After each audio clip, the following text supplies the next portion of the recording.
Tu as dormi 9 heures d'une traite, tu as bu ton grand café et pourtant tu es fatigué.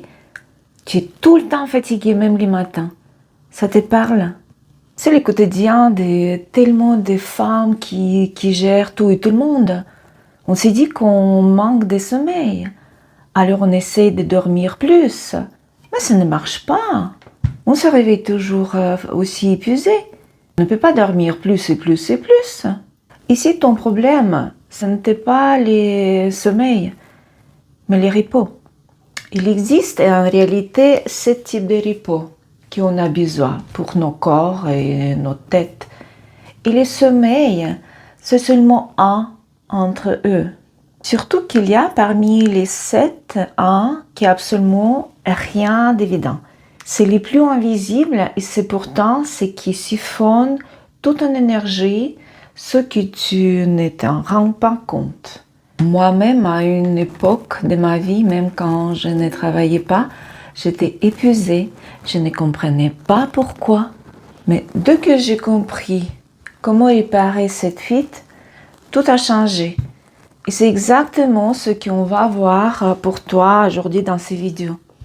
Si tu sens que cette fatigue te gâche la vie et que tu veux qu'on cherche ensemble, tu peux réserver ton appel diagnostic gratuit avec moi. Les liens, il est juste dans la description.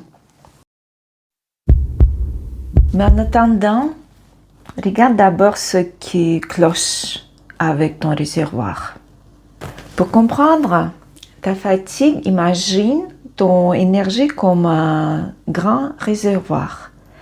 Mais ce réservoir n'est pas un seul bloc. Il est divisé en 7 compartiments étanches. Le sommeil ne remplit qu'un seul de ces compartiments. Le repos physique passif. Si tu dors bien, le niveau monte dans cette case. Mais si les autres compartiments sont totalement percés, ton réservoir global reste à sec. Tu continues de tourner à vide. Dormir avec un réservoir émotionnel ou mental percé, c'est comme essayer de remplir un seau troué. Ça ne marche pas. Pour arrêter de subir, il faut identifier où il y a cette fuite d'énergie. Alors, les premières, les repos physiques, passifs ou actifs. On pense souvent que s'allonger sur un canapé ou sur un lit suffit à reposer le corps, mais c'est totalement faux. Le repos passif, c'est dormir ou faire les siestes, c'est la base. Mais ça ne suffit pas toujours. Si tu accumules les tensions musculaires à cause de stress ou si tu restes assis toute la journée derrière ton écran, ton corps reste sous tension même si pendant les nuits tu dors. Il faut alors du repos physique, actif. C'est tout ce qui aide à ton corps à relâcher les pressions et de faire circuler l'énergie. Je te propose ce soir, avant de te coucher, prends juste 3-5 minutes, faire l'étirement très doux, sol ou les respirations. Signale à ton système nerveux que le combat de la journée est fini pour que tu puisses dormir et relâcher tes tensions. Retiens bien que le sommeil répare tes cellules, mais que seul le repos actif libère tes tensions. Si ton corps est noué, la nuit sera gâchée. Le repos mental. Sais-tu pourquoi tu te réveilles parfois à 3 heures du matin et avec une sensation de panique sans aucune raison? C'est le manque de repos mental. Tu vas te coucher, tu éteins les lumières et c'est le grand prix dans la tête. Ton cerveau se transforme en autoroute d'idées, des listes, des choses à faire, des scénarios pour le lendemain. Ton cerveau est surchauffé. Il refuse de passer en mode veille. Tu passes les nuits à penser, ce qui consomme autant d'énergie qu'un effort physique intense. Je te propose d'utiliser les cornets de charge.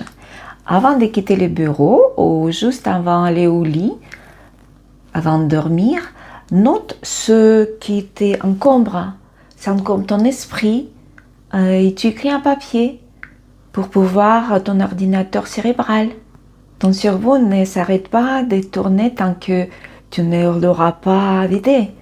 Écris tes pensées pour donner à ton esprit autorisation de dormir. Le repos sensoriel. Sans te rendre compte, tes yeux et tes oreilles subissent chaque jour l'équivalent d'un marathon soulignant. Bruit de fond, lumière artificielle, notifications des téléphones ou emails, conversations. Nos sens sont agressés du matin au soir. Pour une femme qui gère la maison et le travail, cette surstimulation constante est un bruit de fond épuisant. Ton système nerveux est maintenu en état d'alerte permanente par les écrans et par les bruits.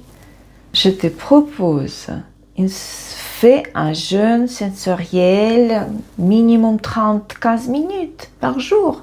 Pas d'écran, pas de musique, pas de podcast. Offre une vraie pause à ton système nerveux. Réduire les bruits extérieurs est le seul moyen de calmer la tempête intérieure.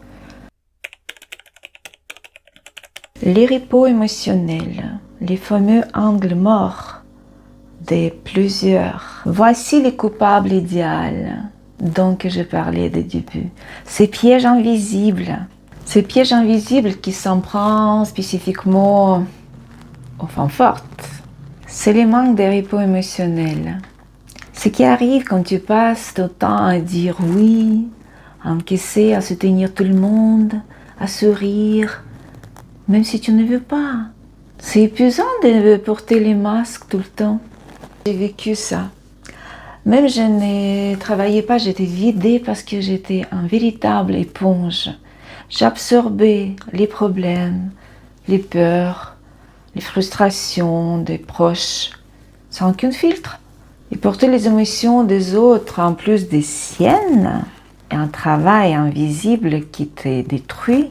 Je te propose, trouve une personne ressource, une amie, un coach ou tout simplement un journal à qui tu peux dire vérité sans brut, sans filtre.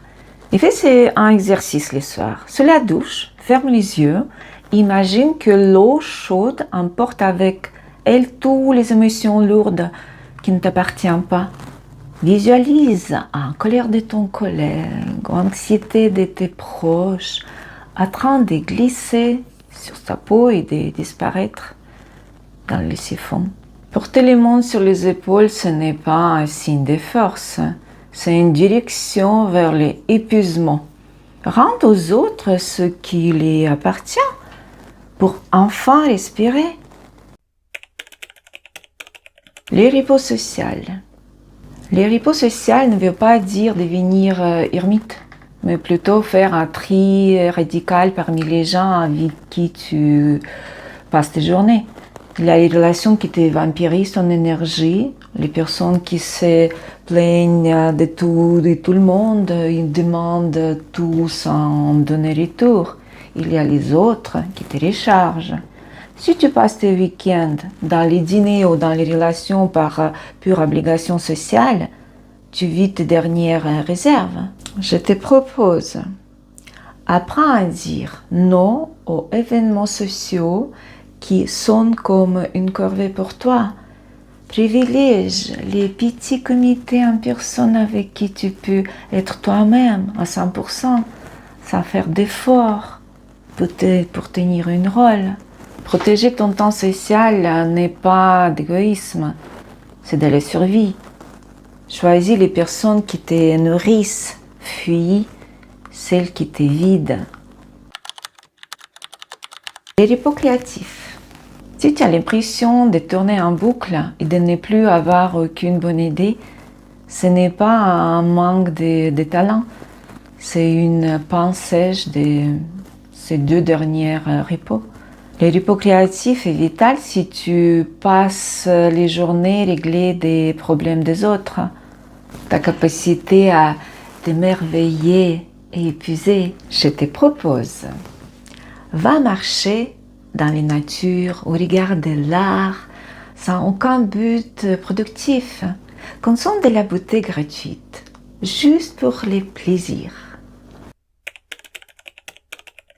Les repos spirituels, oui, ça existe aussi les repos spirituels. Et cet repos répond aux besoins des sens. Quand on est submergé par to-do list, on oublie pourquoi on fait tout ça et on se sent déconnecté de soi-même.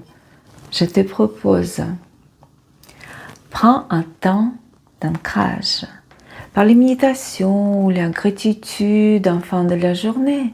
Reconnecte-toi à quelque chose de plus grand que tes corvées.